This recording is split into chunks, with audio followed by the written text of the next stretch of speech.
Em 1972, pesquisadores do Instituto de Tecnologia de Massachusetts concluíram que a sociedade estava a caminho do colapso até 2040.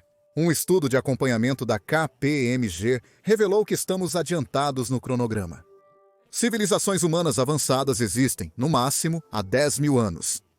Nesse período, vários impérios nasceram e desapareceram, deixando somente artefatos e ruínas arquitetônicas. Embora seja difícil para os historiadores determinarem com certeza o que causou esses colapsos, os fatores tendem a se enquadrar em 4 categorias amplas: questões políticas, questões sociais e culturais, questões ambientais. E claro, a que nos interessa especificamente, questões econômicas. Qualquer civilização reduzida a pouco mais que uma entrada em livro didático sucumbiu por alguma combinação desses 4 fatores. Algumas foram quase instantâneas, como a cidade de Pompeia sucumbindo à erupção do Vesúvio. Algumas levaram semanas. O Império Azteca caiu após 93 dias de resistência aos espanhóis.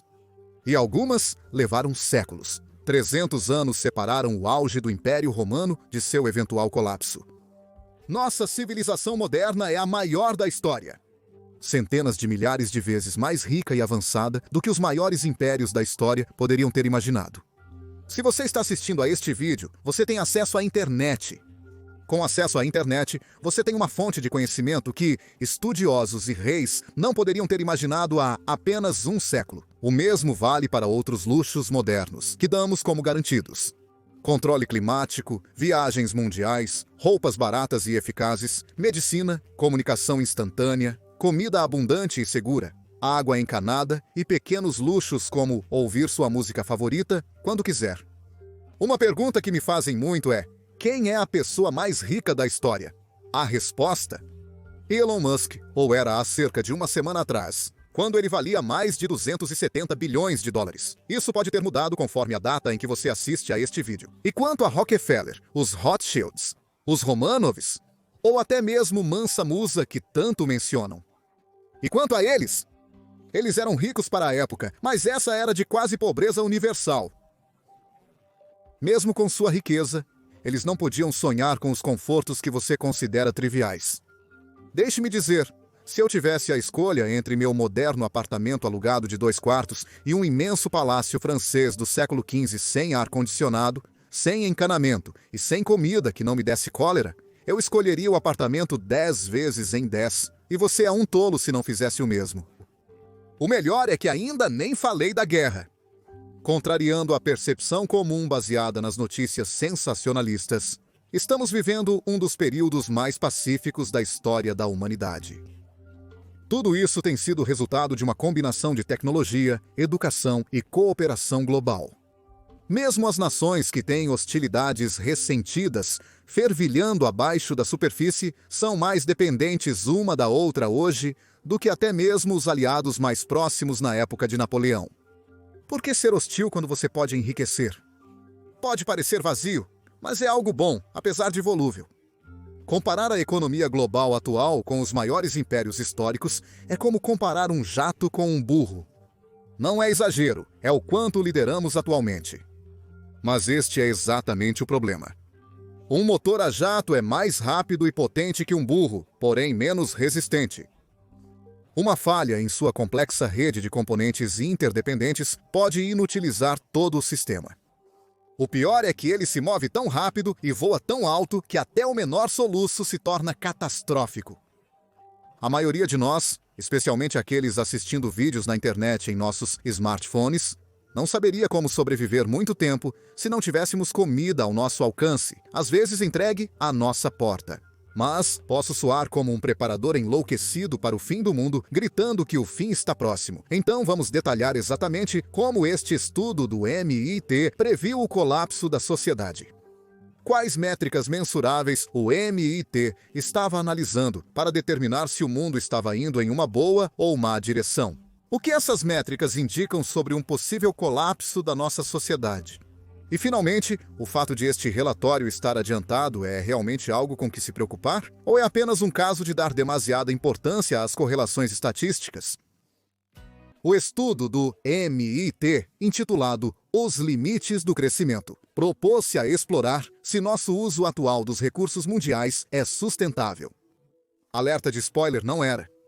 O estudo foi um dos pioneiros a utilizar computadores com modelos econômicos sistemáticos dinâmicos. Não sou um cientista da computação, então há muitas pessoas que poderiam explicar o que são dinâmicas de sistema muito melhor do que eu. Mas, em resumo, é basicamente um software que tenta replicar o funcionamento de sistemas complexos da vida real, replicando-os no software. Pode parecer familiar hoje, mas isso aconteceu nos anos 60 e 70, quando os computadores tinham aproximadamente a mesma capacidade de processamento que a sua chaleira. Apesar dessas limitações, a equipe do MIT acabou criando o World Tree, que era um modelo de computador para toda a economia global. O software modelava desde o crescimento populacional variável até a capacidade industrial. Também modelava crucialmente como tudo interagiria um com o outro. Por exemplo, uma grande população naturalmente vai exigir mais recursos. Mais comida, água, casas e tudo mais. Mas uma população maior também levará naturalmente a mais inovação. Com uma população de 8 bilhões, temos uma chance muito maior de encontrar um Tesla, Da Vinci, Haber, Bosch ou Whittle do que quando o mundo tinha 2 bilhões de pessoas, há 100 anos. É uma piada comum entre os macroeconomistas que toda mudança que você faz na economia muda pelo menos outras 3 coisas. Às vezes, ignoramos essa questão assumindo ceteris paribus ou todas as outras coisas sendo iguais em nossos modelos. Essa suposição econômica é ótima para analisar causa e efeito isoladamente. Por exemplo, um imposto sobre refrigerantes aumenta o preço, reduzindo a demanda por bebidas açucaradas, mantendo-se tudo o mais constante. Mas este é o mundo real, nada permanece o mesmo só porque é mais fácil modelar dessa maneira. Prever o futuro é extremamente difícil nas melhores das hipóteses e quase impossível se você não levar em conta quase todas as variáveis. E foi isso que o Mundo 3 tentou fazer. O programa Mundo 3 modelava desde taxas de natalidade até tecnologia agrícola. A ideia era que todas essas variáveis eram essenciais para manter os estilos de vida modernos que desfrutamos. Mas, como interagiam entre si, estavam sujeitas a loops de feedback. A ideia de um loop de feedback origina-se de performances musicais. Se você já aproximou um microfone de um alto-falante, conhece o horrível som agudo que ele produz. Isso acontece porque o microfone capta um barulho alto e manda o alto-falante amplificá-lo ainda mais, fazendo com que o microfone capte novamente esse novo barulho amplificado. Efeito semelhante pode ocorrer nas economias. Por exemplo, a queda nas taxas de natalidade pode levar ao envelhecimento da população. Uma população envelhecida pressionará financeiramente os trabalhadores mais jovens, que terão de cuidar dos idosos diretamente em casa ou indiretamente através de impostos para financiar pensões e cuidados aos mais velhos. Essa pressão financeira fará com que os trabalhadores mais jovens tenham menos tempo e condições menos favoráveis para formar família, resultando em taxas de natalidade ainda mais baixas. Este é um exemplo muito importante, pois se refere ao estudo do MIT. O estudo considerou centenas de variáveis em seu modelo computadorizado da economia global, mas estava interessado em rastrear apenas 5 delas. Essas eram população, produção industrial, produção de alimentos, recursos disponíveis e poluição. Importante ressaltar que este relatório foi publicado em 1972, antes das mudanças climáticas serem mais do que um ponto no radar científico e muito longe de ser o problema amplamente reconhecido de hoje. Provavelmente, se o artigo fosse replicado hoje, também incluiria as temperaturas médias globais, mas não foi, então não incluiu. Apesar disso, é possível perceber que esses fatores individuais são cruciais para como vivemos e trabalhamos atualmente. Mas talvez o que seja mais importante seja novamente como eles acabam interagindo uns com os outros. Voltemos ao espaço seguro do economista e assumamos que tudo além da comida e população permaneça constante. Essas variáveis são interdependentes. Se uma se move, a outra também se moverá, mantendo-se tudo o mais constante. Mas o que soa como uma ordem de eventos mais preocupante? Uma redução na população ocasionando queda na produção de alimentos, ou um declínio na produção alimentar, resultando em diminuição populacional? Sim, obviamente 2 cenários muito diferentes ali. Ok, Então, agora que entendemos como interpretar os dados gerados por este relatório, o que ele realmente disse? Como bons economistas, os pesquisadores protegeram suas apostas. Prever o futuro exatamente é uma tarefa de tolo. Eles poderiam ter publicado seu artigo um dia antes de um projeto para um reator de fusão comercialmente viável ser desenvolvido, e os pesquisadores notaram isso. Então, o que eles fizeram foi ajustar as condições iniciais e executar a simulação repetidamente. Em algumas simulações, eles presumiam que a inovação e a produtividade do trabalhador continuam a melhorar no ritmo atual. Em outras simulações, eles presumiam que a inovação tecnológica continua, permitindo a extração de recursos do espaço ou o cultivo de alimentos em laboratórios. Em outras simulações, eles presumiam que o progresso tecnológico atingiria lentamente um platô. Uma nota rápida é que um platô tecnológico pode não parecer muito realista para nós hoje, mas isso é apenas porque crescemos em uma época de constante inovação. A Lei de Moore é um ótimo exemplo disso. Nas últimas 5 décadas, a capacidade de computação dobrou aproximadamente a cada 2 anos, mas estamos atingindo os limites físicos de quantos transistores cabem em um microchip. Tecnologias promissoras, como a computação quântica, podem resolver esse problema e nos permitir continuar tendo acesso a mais capacidade computacional, mas talvez não, sendo apenas um exemplo. Muita inovação tecnológica atual se resume a grandes empresas encontrando novas formas de fazer você perder tempo consumindo conteúdo publicitário. E sim, eu sei que faço parte do problema. Mas aqui está, tenha um anúncio. Que bom consumidor você é! De qualquer forma, a inovação tecnológica foi apenas uma variável que os pesquisadores deste relatório ajustaram.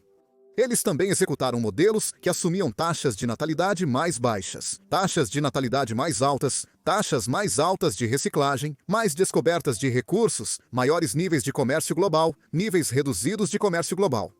Basicamente, eles tentaram contabilizar todos os resultados possíveis com uma combinação realista de fatores. Neste modelo econômico, eles calcularam a média das trajetórias de 5 fatores cruciais para determinar o destino da humanidade. Como esperado de modelos com variáveis alteradas, obtiveram resultados diferentes, mas todos com algo em comum. Todos eles apresentaram uma queda considerável por volta de 2040. É impossível abordar todos os milhares de resultados potenciais modelados, mas os pesquisadores se concentraram em alguns dentro do desvio padrão. O primeiro e mais otimista foi o cenário de tecnologia abrangente, onde continuávamos a viver como atualmente, porém com a tecnologia progredindo rápido o suficiente para garantir que nossa capacidade produtiva acompanhasse as novas pessoas que precisavam ser alimentadas, alojadas e vestidas. O modelo ainda prevê uma queda significativa na produção de alimentos devido à poluição dos cursos de água e mau uso das terras aráveis, mas isso é resolvido através da inovação tecnológica. A população começa a se estabilizar por volta do ano de 2040, mas isso se deve à tendência natural de populações mais ricas e urbanas de terem menos filhos, ao invés de pessoas morrendo de fome por falta de comida. Neste modelo, a produção industrial atinge um pico e depois diminui, sugerindo um padrão de vida inferior. Mas isso é quase totalmente contradito pelo uso mais eficiente dos bens que temos. Se amanhã a tecnologia evoluísse a ponto de termos carros autônomos, a necessidade de possuir um carro individualmente seria bastante reduzida. Isso provavelmente reduziria a produção industrial. Mas não empobreceríamos. Apenas um carro que atendia uma casa poderia ser compartilhado eficientemente entre dezenas. É o que o Fórum Econômico Mundial quis dizer ao afirmar que você não possuirá nada e ficará feliz com isso. Ou eles não sabem se comunicar com o público ou gostam secretamente de irritar as pessoas. O uso mais eficiente dos recursos também reduziria a poluição e garantiria que as matérias-primas nunca se reduzam a nada. Isso não seria um resultado totalmente terrível. E sim, talvez não continuemos a ver o mesmo crescimento exponencial no padrão de vida que vimos nos últimos 100 anos ou mais. Mas também não seria um colapso social. Se você não se sente confortável em confiar em uma nova onda de inovação tecnológica para nos salvar, os pesquisadores deste relatório têm uma alternativa. O cenário de mundo estabilizado ocorreria se o mundo mantivesse sua taxa atual de inovação, investindo pesadamente em fontes de energia renovável e processos de reciclagem de materiais.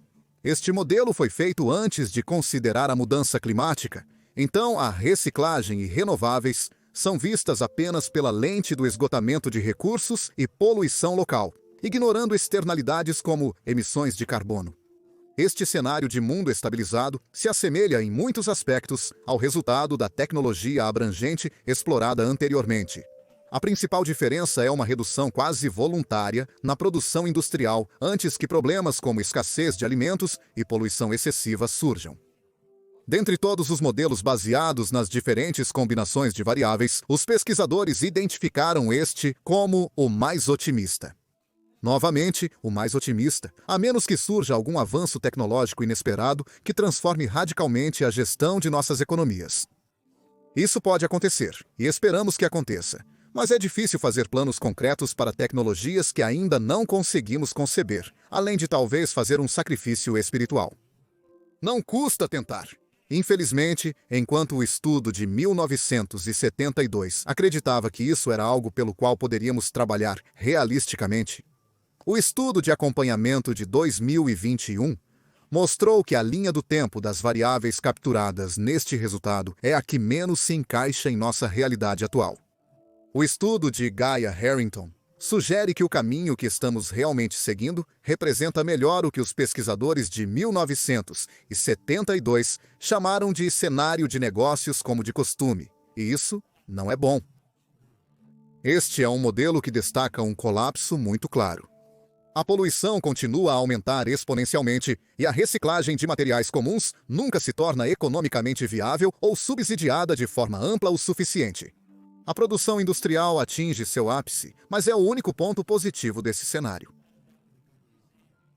Uma queda na produção de alimentos causa uma queda massiva nas taxas de natalidade em países ricos e fomes em países pobres. A falta de jovens trabalhadores reduz a produção industrial, o que prejudica ainda mais a prosperidade econômica. Recursos de fácil acesso também diminuem, reduzindo ainda mais a produção industrial e a prosperidade econômica. Isso pode ser considerado um colapso total da sociedade, por todos os aspectos. Eu disse no início deste vídeo que preferiria ser um trabalhador de classe média no mundo de hoje, do que um rei de qualquer lugar, além de 150 anos atrás. Se o modelo de negócios usual se desenrolasse, eu preferiria ser um trabalhador de classe média hoje do que um rei daqui a 20 anos. E isso é um pensamento realmente assustador. Se você se sente ansioso como eu ao ler este estudo, é importante abordar as críticas deste modelo. Um estudo que basicamente equivale a alguém gritando: "O mundo vai acabar", na verdade não vai ser recebido com alguns cínicos, e esse foi o caso para o relatório dos limites ao crescimento. Vale ressaltar que muitas dessas críticas foram refutadas. Os dados seguem as previsões no modelo de negócios com precisão assustadora. Críticos apontam que o estudo é muito pessimista com a inovação humana, admitindo que nossa taxa atual de inovação pode não ser suficiente para evitar o colapso, mas a necessidade é a mãe da invenção. Quando a humanidade estiver com as costas contra a parede, mais atenção será dada à pesquisa e investimento em tecnologias que poderiam nos afastar do cenário do dia do juízo final, do modelo de negócios usual, para um cenário de tecnologia abrangente mais palatável. Já é possível observar um grande aumento nas tecnologias renováveis disponíveis no mercado público. Certamente ainda há algumas áreas em que estamos deficientes, sendo a gestão de resíduos uma enorme, mas estamos muito melhores do que estávamos até mesmo uma década atrás. Se quiser minha opinião sobre o que vai acontecer, desculpe, apenas te encorajo a ler os dois relatórios você mesmo. Geralmente quero ser otimista sobre o futuro, mas também percebo que minha opinião tem bem menos peso do que a pesquisa publicada por 17 dos principais economistas e cientistas do mundo, validada por outro indivíduo muito talentoso. No melhor cenário, tudo isso foi um exagero, e poderíamos usar essa situação para aprender sobre os limites de criar modelos para prever o futuro. No pior cenário, bom, suponho que seja hora de aprender a sobreviver na selva e a caçar sua própria comida.